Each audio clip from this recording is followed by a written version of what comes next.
BCom part प्रथम प्रश्नपत्र व्यावसायिक प्रशासन द्वितीय व्यापारिक संनियम में आज हम स्वतंत्र सहमति के बारे में अध्ययन करेंगे।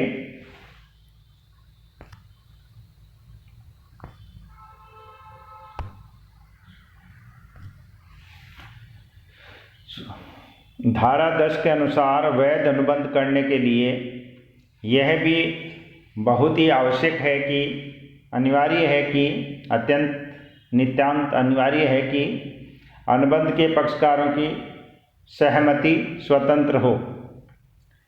तो अब हम जानेंगे सहमति।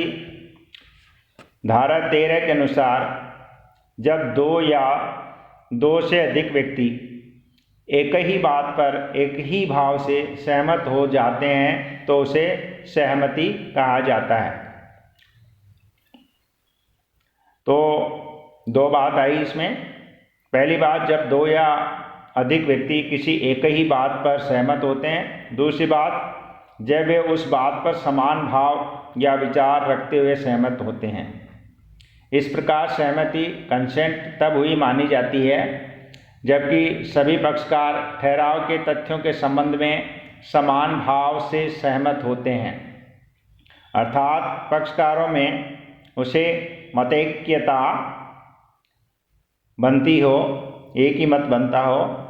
यदि ठहराव में सहमति या मतैक्यता नहीं होती तो ठहराव व्यर्थ होता है और पक्षकारों द्वारा किए गए ठहराव को कानूनी रूप से प्रवर्तित नहीं करवाया जा सकता है। इस संबंध में रेफल्स बनाम विचल हाज का मामला विशेष रूप से उल्लेखनीय है। इस मामले के अनुसार प्रतिवादी ने वादी से सूरत ब्रांड कुछ सूती कपड़ा इंग्लैंड में खरीदने का अनुबंध किया जो पियरलेस नामक एक जलयान द्वारा मुंबई से जाने वाला था। मुंबई से पियरलेस नाम के दो जहाज कपड़ा लेकर रवाना हुए। उनमें से एक जलयान अक्टूबर में पहुंचने वाला था तथा दूसरा जलयान दिसंबर में। प्रतिवादी सोचता था कि उसे अक्टूबर वाले जलयान से सुपुर्दगी मिल जाएगी, जबकि वादी सोचता था कि उसे दिसंबर में सुपुर्दगी देनी है। विवाद होने पर न्यायालय ने निर्णय दिया कि प्रतिवादी का आशय पहले जलयान से था जबकि वादी का आशय दूसरे जलयान से। ऐसा होने के कारण उन्हें मानसिक मतैक्यता नहीं कही जा सकती, अतः वह अनुबंध व्यर्थ है। अब है स्वतंत्र सहमति से आशय। स्वतंत्र सहमति वह सहमति है जो पक्षकारों ने अपनी स्वेच्छा से दी हो, उन पर शारीरिक, मानसिक अथवा अन्य किसी प्रकार का दबाव डालकर या उन्हें धोखा देकर सहमति प्राप्त नहीं की गई हो। यदि सहमति स्वतंत्र नहीं है तो ऐसी सहमति एक पक्षकार द्वारा दूसरे पक्षकार पर लादी हुई या थोपी हुई मानी जाती है, जबरदस्ती की हुई मानी जाती है। ऐसी सहमति न किसी भूल या गलती के कारण दी जाती हो।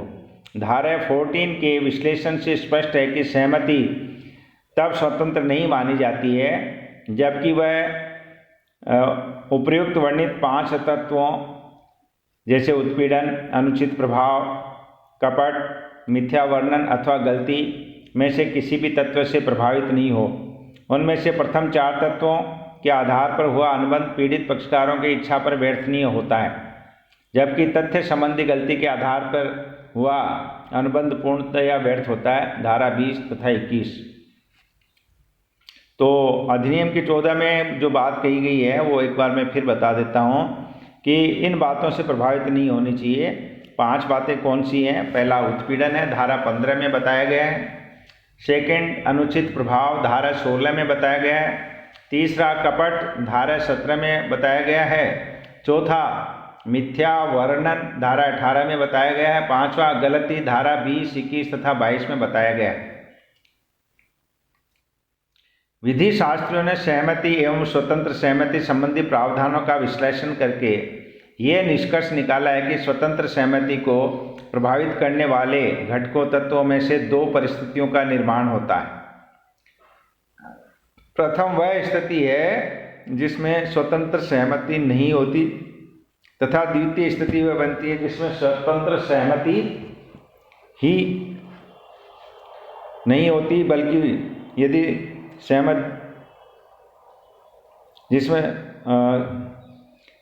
स्वतंत्र सहमति नहीं होती, द्वितीय स्थिति वह बनती है जिसमें स्वतंत्र सहमति ही नहीं बनती। यदि सहमति प्रथम चार तत्वों से प्रभावित होती है, जैसे पहले इसमें बताया है धारा, जैसे उत्पीड़न, अनुचित प्रभाव, कपट, मिथ्या वर्णन, तो सहमति स्वतंत्र नहीं होती। जबकि यदि सहमति अंतिम तत्व अथवा गलती के कारण होती है तो पक्षकारों की सहमति ही नहीं होती। अब जो है, अब इन पॉइंट को अलग अलग ढंग से जो है विस्तार से समझेंगे अलग अलग करके। उसमें धारा 15 जो है उसमें उत्पीड़न आता है, तो उत्पीड़न को हम विस्तार से समझेंगे।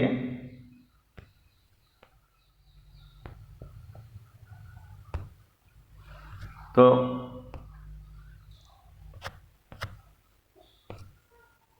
उत्पीड़न को विस्तार से समझेंगे। उत्पीड़न की परिभाषा।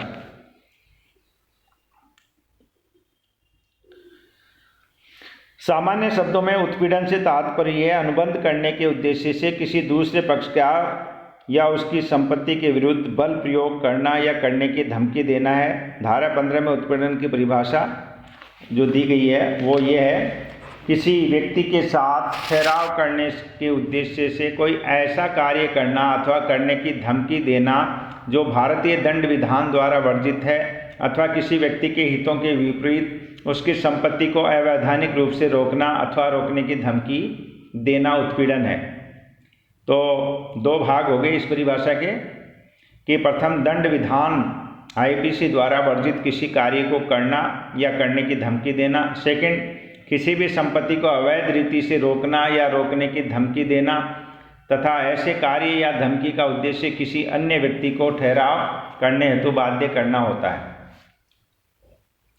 फिर है उत्पीड़न के आवश्यक तत्व, मतलब वो विशेषताएं मान लो, उसके घटक मान लो। तो आवश्यक तत्व में क्या है, वही दो बात तो वही आएंगी। पहली है भारतीय दंड विधान में वर्जित कार्य को करना।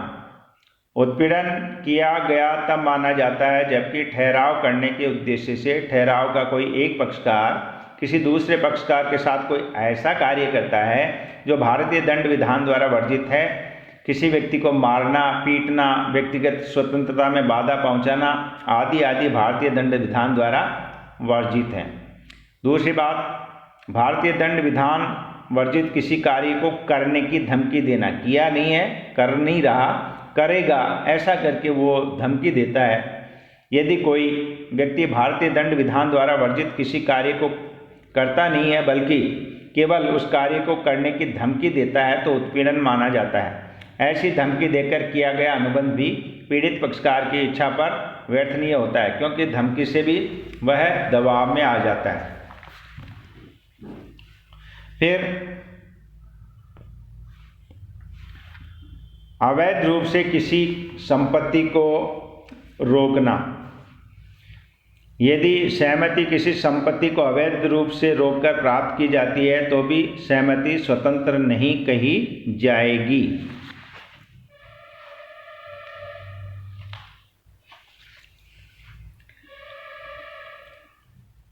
यदि सहमति किसी संपत्ति को अवैध रूप से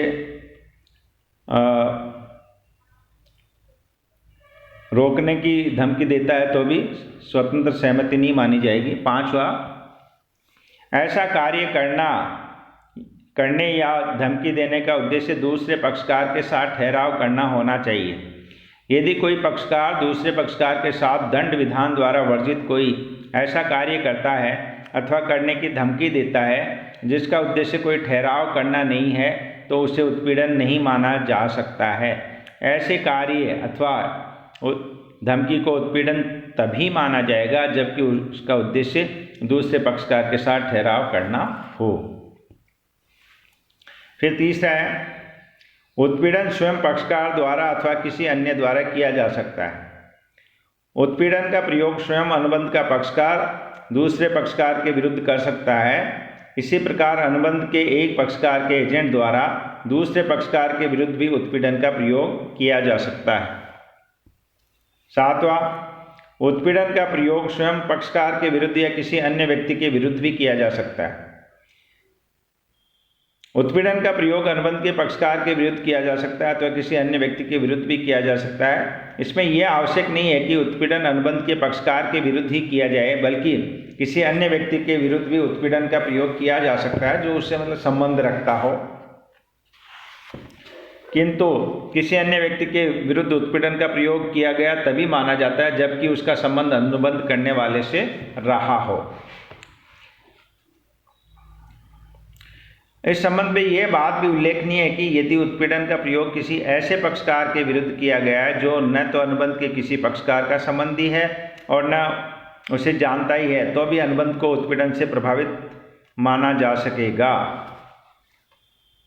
फिर है उत्पीड़न का स्थान। उत्पीड़न का प्रयोग अनुबंध करने के उद्देश्य से किसी भी स्थान पर क्यों न किया जाए, उत्पीड़न ही माना जाएगा। अधिनियम में इस संबंध में स्पष्ट रूप से लिखा है कि यह महत्वहीन है कि जिस स्थान पर उत्पीड़न का प्रयोग किया गया है वह भारतीय दंड विधान लागू वहाँ नहीं होता है अथवा नहीं, ये महत्वपूर्ण नहीं है। अतः किसी भी स्थान पर उत्पीड़न के अंतर्गत आने वाले कार्यों को करने पर उत्पीड़न ही माना जाएगा। फिर होता है, कुछ धमकियां उत्पीड़न नहीं होती, जैसे वाद प्रस्तुत करने की धमकी। वाद प्रस्तुत करने की धमकी को उत्पीड़न नहीं माना जाता। यदि कोई व्यक्ति अपने वैधानिक अधिकारों के अंतर्गत किसी दूसरे व्यक्ति पर वाद प्रस्तुत करने की धमकी देता है तो वह उत्पीड़न नहीं कहलाता है। फिर है कानूनी बाध्यता। यदि किसी कानून के अनुसार किसी व्यक्ति को अनुबंध करने के लिए बाध्य किया जाता है तो ऐसी बाध्यता वैध मानी जाती है।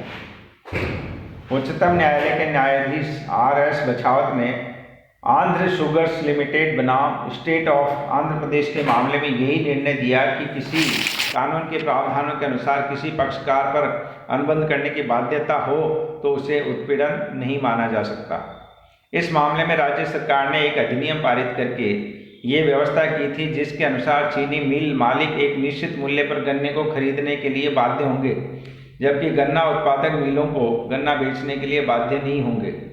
इस प्रावधान के अनुसार वादी ने न्यायालय में इस आधार पर वाद प्रस्तुत किया कि वह चीनी मिल वालों के साथ प्रतिवादी राज्य सरकार द्वारा उत्पीड़न किया जा रहा है। उच्चतम न्यायालय ने निर्णय दिया कि यह धारा 15 के अंतर्गत उत्पीड़न नहीं है। फिर है कर्मचारियों द्वारा धमकी। कर्मचारियों द्वारा अपनी मांगें मनवाने के लिए अनेक प्रकार की धमकियां दी जाती हैं। क्योंकि ये धमकियां भारतीय दंड विधान द्वारा वर्जित नहीं है और न किसी व्यक्ति को संपत्ति को ही रोका जा सकता है अथवा रोकने की धमकी दी जाती है, इसलिए ये धमकियां उत्पीड़न नहीं है। हाँ, इतना अवश्य है कि इन धमकियों का उद्देश्य नियोक्ता से अपनी सेवा की अधिक अच्छी शर्तों का अनुबंध करना होता है, फिर भी उत्पीड़न नहीं है ये। अपिन टी स्टेट बनाम औद्योगिक अभिकरण के मामले में इसी सत्य को प्रतिपादित किया गया था। फिर अगला है बंधक के अंतर्गत संपत्ति को रखना, वो भी उत्पीड़न नहीं माना जाता। यदि कोई व्यक्ति अपनी संपत्ति को बंधक रखता है और बंधक ग्रहीता उस संपत्ति के शोधन के संबंध में कुछ शर्तें लगा देता है जिससे बंधनकर्ता की संपत्ति को रोका जा सकता है, तो इस प्रकार इन शर्तों के अंतर्गत संपत्ति को रोकना उत्पीड़न नहीं माना जाता है। इस संबंध में बंगाल कंपनी लिमिटेड बनाम जोसम का मामला उल्लेखनीय है जिसमें इस सिद्धांत को स्वीकार किया गया था। फिर है उत्पीड़न सिद्ध करने का भार। उत्पीड़न सिद्ध करने का भार, जब कोई पक्षकार अनुबंध को उत्पीड़न के आधार पर व्यर्थ घोषित करना चाहता है तो उसे स्वयं को ये सिद्ध करना पड़ेगा कि उसके विरुद्ध उत्पीड़न का प्रयोग किया गया था। ऐसे पीड़ित पक्षकार को वे सभी प्रमाण प्रस्तुत करने पड़ेंगे जिनमें यह सिद्ध हो सके कि वास्तव में उसके विरुद्ध उत्पीड़न किया गया था। अब है उत्पीड़न के परिणाम या प्रभाव। तो निम्नलिखित प्रभाव हो सकते हैं। पीड़ित पक्षकार की इच्छा पर अनुबंध व्यर्थनीय। अनुबंध उत्पीड़न से प्रभावित होने की स्थिति में पहला प्रभाव होता है कि ऐसा अनुबंध पीड़ित पक्षकार की इच्छा पर व्यर्थनीय होता है। दूसरे शब्दों में, जिस व्यक्ति के विरुद्ध उत्पीड़न का प्रयोग किया जाता है उस व्यक्ति को यह अधिकार होता है कि वह चाहे तो अनुबंध को वैध समझकर दूसरे पक्षकार को अनुबंध के पालन के लिए बाध्य कर सकता है, किंतु यदि वह चाहे तो अनुबंध को व्यर्थ भी समझ सकता है। यदि अनुबंध का दूसरा पक्षकार अनुबंध निष्पादन की मांग करता है तो वह इनकार कर सकता है, किंतु अनुबंध के निष्पादन में इनकार करते समय उसे स्वयं को यह सिद्ध करना पड़ेगा कि उसके विरुद्ध उत्पीड़न का प्रयोग करके सहमति ली गई है। दूसरा है प्रत्यास्थापना। उत्पीड़न के आधार पर हुए अनुबंधों के अंतर्गत यदि अनुबंधों के पक्षकारों ने कोई धनराशि अथवा वस्तु दी है अथवा प्राप्त की है तो अनुबंध के व्यर्थ घोषित होने पर उन्हें वे वस्तुएं अथवा धनराशि एक दूसरे को पुनः लौटानी पड़ेगी। धन्यवाद।